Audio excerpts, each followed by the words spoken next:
पाहिजे, कांद्याला हमी भाव मिळाला पाहिजे, कांद्याला हमी भाव मिळाला पाहिजे।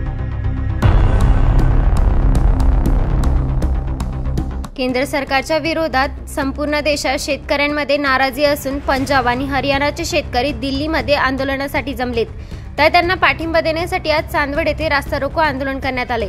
यावेळी संयुक्त शेतकरी मोर्चा, काँग्रेस पक्ष आणि क्रॉमेड यांनी चांदवड येथील कृषी उत्पन्न बाजार समिती ते गरुड चौफुली येथून पायी मोर्चा काढलाय आणि मनमाड चांदवड रास्ता रोको आंदोलन केले। केंद्र सरकारच्या विरोधात घोषणाबाजी देखील यावेळी करण्यात आली। चांदवड पोलीस स्टेशनचे पोलीस निरीक्षक कैलास वाघ यांना निवेदन देण्यात आलं असून केंद्र सरकारचा निषेध केलाय। यावेळी मोठ्या संख्येने शेतकरी बांधव उपस्थित होते। आजचा जो रस्ता रोको आंदोलन होतं 16 तारखेला संयुक्त किसान मोर्चाने भारत बंदची हाक दिली आहे। त्याच्यात रस्ता रोको असेल, शहरांमध्ये बंद असेल, खेड्यांमध्ये बंद असेल किंवा अन्य निवेदनं देणं असेल, अशा एक प्रकारचं एक आंदोलन सुरू करायला सांगितलं होतं। काही ठिकाणी रेल्वे रोको असेल, काही ठिकाणी हे संपूर्ण महाराष्ट्रात हे आंदोलन होत आहे आणि मी संयुक्त किसान मोर्चाचा सदस्य असल्यामुळे या ठिकाणी मला हजर राहण्याचं सांगण्यात आला। मी आहे, माझे सहकारी जाधव साहेब असतील, दिलीप पाटील असतील, कैलास गोरचे असतील, जेजूरकर असतील, या सगळ्यांमुळे आम्ही एक कालच निर्णय घेतला की इथं चांदवडला आपण रस्ता रोको करूया। याच्यामध्ये जे पंजाब, हरियाणा, उत्तर प्रदेश, मध्य प्रदेश, कर्नाटक, आंध्र, महाराष्ट्रातून काही शेतकरी गेले दिल्लीला, त्यांची अडवणूक चालू आहे।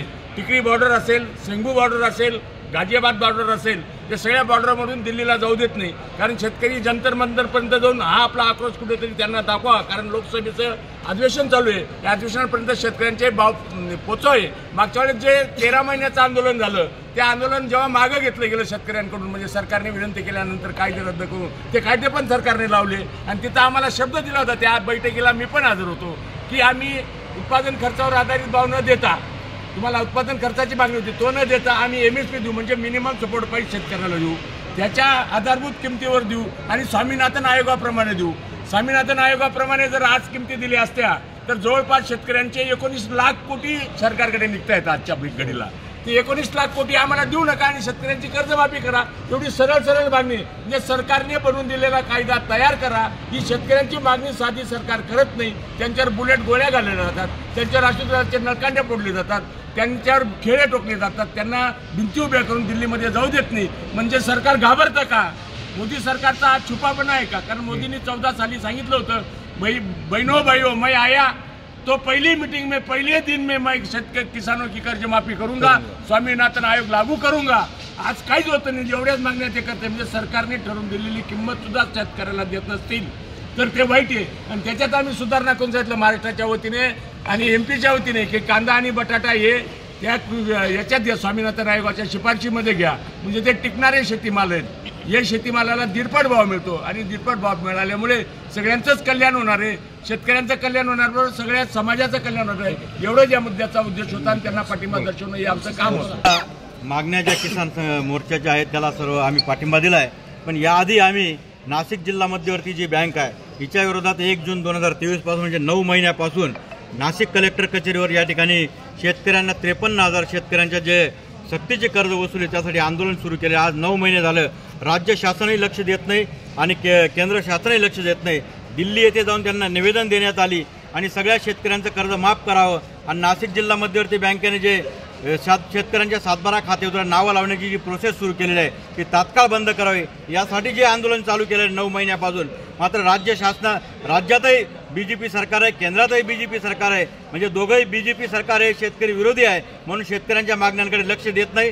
यासाठी या मोर्चामध्ये आम्ही सगळे शेतकरी बांधव या ठिकाणी सहभागी झालो आहोत। या मागण्या शासनाने तात्काळ पूर्ण कराव्यात, या प्रसंगी एवढीच आम्ही सगळ्यात महत्त्वाचं जे केंद्र सरकार या 2014ला सत्तेमध्ये आलं, त्यांनी सांगितलं होतं की आम्ही शेतकऱ्यांचं उत्पन्न दुप्पट करू, परंतु प्रत्यक्षात आता 10 वर्षे पूर्ण होत आलेले, शेतकऱ्यांचं उत्पन्न दुप्पट झालं नाही, परंतु शेतमालाची निर्यात बंदी करून या ठिकाणी त्यांनी शेतकऱ्याच्या पाठीत खंजीर खुपसला आहे। आणि म्हणून ह्या ज्या सरकारला आमच्या दारामध्ये येऊन, शेतकऱ्याच्या दारामध्ये येऊन यांना मत मागण्याचा कुठलाही अधिकार नाही आणि म्हणून आम्ही दिल्ली येथे संयुक्त किसान मोर्चाने जो मोर्चा आयोजित या ठिकाणी केलेला आहे, हमी भावाचा कायदा झाला पाहिजे आणि शेतमालाचं निर्यात बंदी जी केलेली ती खुली केली पाहिजे।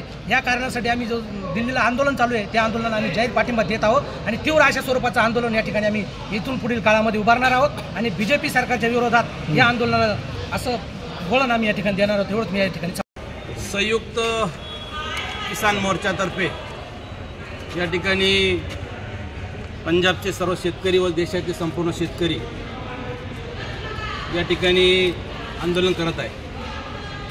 त्यांना पाठिंबा देण्यासाठी संपूर्ण चांदवड तालुक्यातील सर्व शेतकरी बांधव, संपूर्ण जिल्ह्यातील शेतकरी बांधव या ठिकाणी चांदवडमध्ये आले आणि त्यांना पाठिंबा देण्यासाठी रस्ता रोकोचं आयोजन करण्यात आलं. त्यांना पाठिंबा देण्यासाठी आम्ही रस्ता रोको केला. त्याला सगळ्यात महत्त्वाच्या मागण्या म्हणजे या ठिकाणी शेतकऱ्यांची सर्वात महत्त्वाची मागणी म्हणजे किसान आधारभूत किंमत, किमान आधारभूत किंमत MSP साठी कायदा करणं गरजेचं आहे. तो कायदा शासनानं करावा ही एक महत्त्वाची मागणी आहे. स्वामीनाथन आयोगाच्या शिफारशीनुसार लागू करण्याची मागणी शेतकरी करत आहे. ती मागणी या ठिकाणी शासनानं मान्य करावी. कृषी क्षेत्रात ज्या ज्या शेतकऱ्यांनी कर्ज घेतलेलं आहे ते संपूर्ण कर्ज माफ झालं पाहिजे ही एक आमची मागणी आहे. आणि भारताला WTOमधून बाहेर काढलं पाहिजे. म्हणजे या ठिकाणी या WTOमधून बाहेर काढून शेतकरी या ठिकाणी मोकळा केला पाहिजे. आणि सगळ्यात मोठी आणि महत्त्वाची मागणी आपला कांदा आणि द्राक्ष याच्यावर जी निर्यात बंदी केली आहे त्या निर्यात बंदीमुळं संपूर्ण देशातील शेतकरी राजा हा अडचणीत आलेला आहे. ज्यावेळेस या ठिकाणी निर्यात बंदी केली त्यावेळेस 4,400 रुपये क्विंटलप्रमाणे कांद्याला भाव होते आणि ज्या दिवशी निर्यात बंदी केली ते कांदे 1,000-1,200 रुपये या ठिकाणी विकत आहे. जे 1,000-1,200 रुपये विकणारा कांदा शेतकऱ्यांना अजिबात परवडत नाही.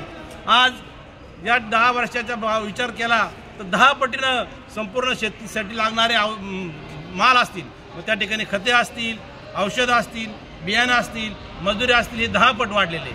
जे 10 वर्षापूर्वी सुद्धा 250, 300, 400 रुपये, 500 रुपये, 1,000 रुपये कांदा विकत होता आणि तो आज कांदा 1,000-1,200 रुपये विकत आहे. सगळ्यात मोठी नुकसान या ठिकाणी कांद्याच्या बाबतीत झाली. तसेच द्राक्षाच्या बाबतीत 10 वर्षापूर्वी 5 आणि 8,000 रुपये क्विंटल द्राक्ष विकत होते. आज 1,000 रुपये, 12 रुपये, 10 रुपये किलो द्राक्ष विकत आहेत. त्या द्राक्षाला तयार करण्यासाठी खूप मोठी औषधं लागतात, बियाणं लागतात, खतं लागतात. त्यासाठी ट्रॅक्टरला डिझेल लागतात. ते डिझेल आवाजी सवा झालं, खताचे भाव आवाजी सवा झाले, औषधाचे भाव आवाज सवा झाले. मोठ्या प्रमाणात त्या ठिकाणी माल तयार करण्यासाठी खर्च येत आहे. परंतु आज सर्व शेतकरी माल कवडीमोल भावात या ठिकाणी विकत आहे. तसेच आपल्या सर्व शेतकरी बांधवांनी या ठिकाणी मोठ्या प्रमाणात विमा काढलेला आहे आणि तो विमा संपूर्ण शेतकऱ्यांना मिळावा. एकही पीक आपला आज अस्तित्वात राहिलेलं नाही. ज्या चांदवड तालुक्यातील सर्व शेतकऱ्यांनी जे ब्युरो रिपोर्ट, सप्रेम मराठी.